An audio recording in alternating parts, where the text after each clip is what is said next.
Sorry, y'all. I had to go to bed. Plus, my kiddo was leaving today, so I wanted to go and hang out with her and see her for a little bit before she left.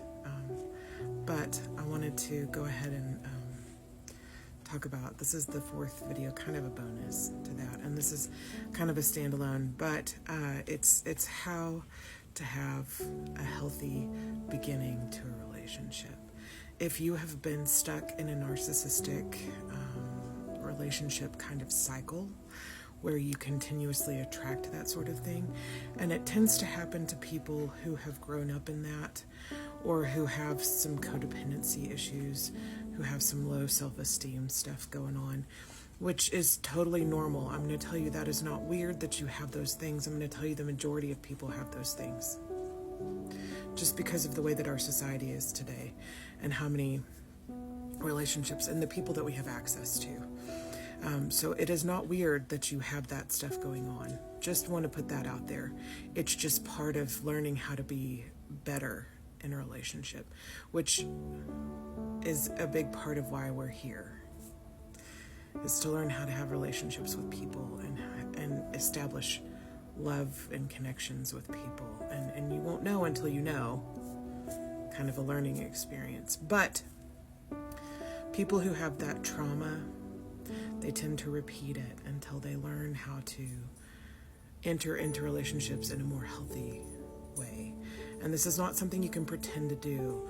First, I want you to make sure that you're working on your sense of self, getting to know yourself, facing those inner demons that you have going on, and really looking at them. Why do you feel like you can't be alone?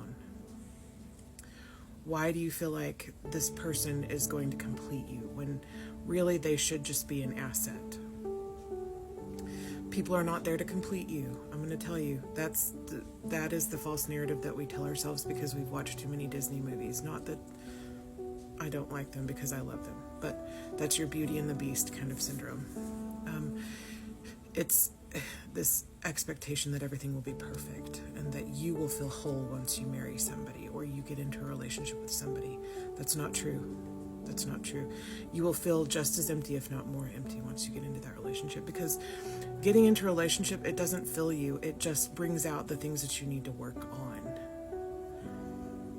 That's what typically happens when you're in a relationship, is that all of your insecurities become magnified. And so if you haven't worked on those things, it's going to make it worse.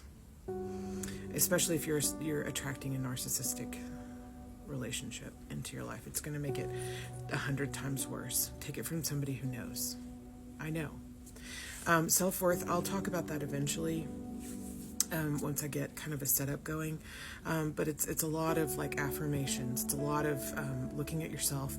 It's a lot of accepting your flaws. It's a lot of thinking about the things that are in your life that you're so ashamed of and taking ownership of them.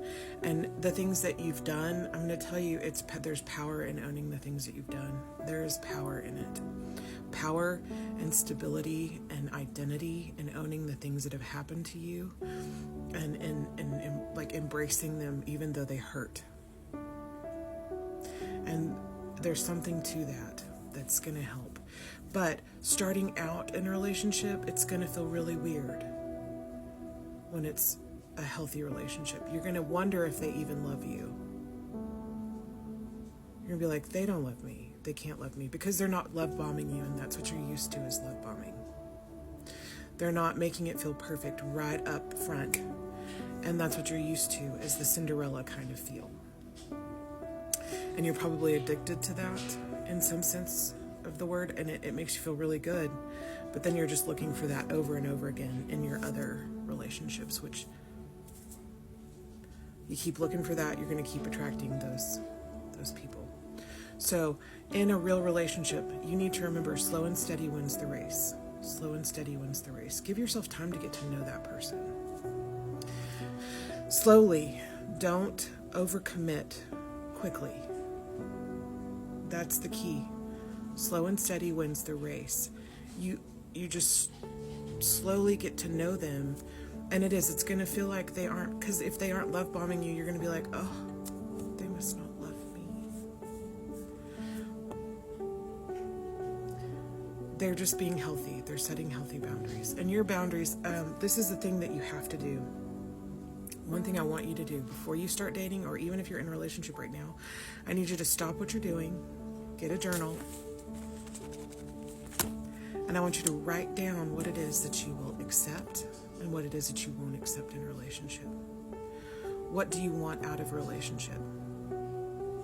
Look into your love languages. I don't know if you guys have, I'm sure you've heard of this. It's so freaking trendy and it's almost cliche at this point, but look into those, because if you need to have that quality time and that person's not a quality time person, it's not going to work unless they start healing that area. If you are a words of affirmation, you're going to want that, or gift giving, or physical touch, because those things need to some sort, like either you need to have a partner that works with you, or you need to have it needs to match up, because you need to feel loved. That's number one. You need to feel loved. You are important and you deserve that. So set clear boundaries for how you will be treated. What will you accept? What happens if they lie to you? What happens if there's some addictions involved? What happens if they cheat on you? What happens if, like, what will you tolerate and what will you not tolerate? And what I want you to do for your inner child's sake, I want you to stick to those. Stick to those. Hold on to that, because you deserve those things. If that's what you want, don't accept less. You deserve better just because you are a human. You don't have to look a certain way, or have a certain amount of money, or dress a certain way, or be a certain person. You just need to be you and expect certain things to happen and not accept when they don't. That's how you deal with it. Boundaries, and that's to protect your inner child. Think about it as like it's you, like your own baby. What do you want to happen to your own baby, your own child? If you wouldn't accept it for them, don't accept it for you. Because you need to love you as much as you would love your children. It's not instant love. You may not fall in love instantly, but you may feel a connection instantly. And there's something to that. I'm going to tell you there's something called limerence, and it's your feeling. And I just recently learned about limerence because I was not aware of this situation. And I don't know if the terminology has changed, but God changed my idea of love forever. And that limerence is the feeling that you get.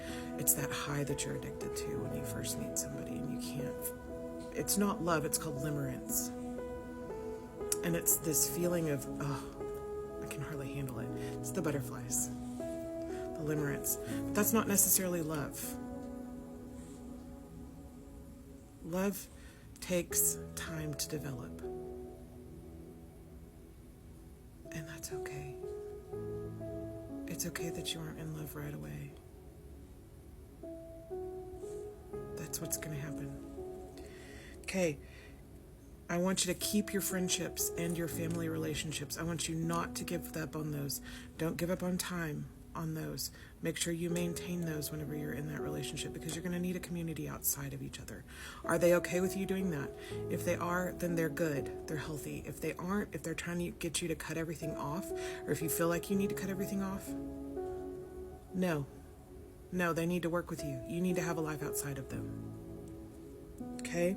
And maintaining financial independence, I talked about that before in the last bit. I think it was number 2. But you have to make sure that you maintain some sort of independence. You are a separate entity outside of this person. Okay? That's okay. That's how it's supposed to be. 2 different individuals enjoying a connection. Benefiting from each other, but not coexisting. That's codependency. You got to be careful about that one. But anyway, I hope that helps. You guys got this. We deserve love. Period. All right. Love to you all. Bye.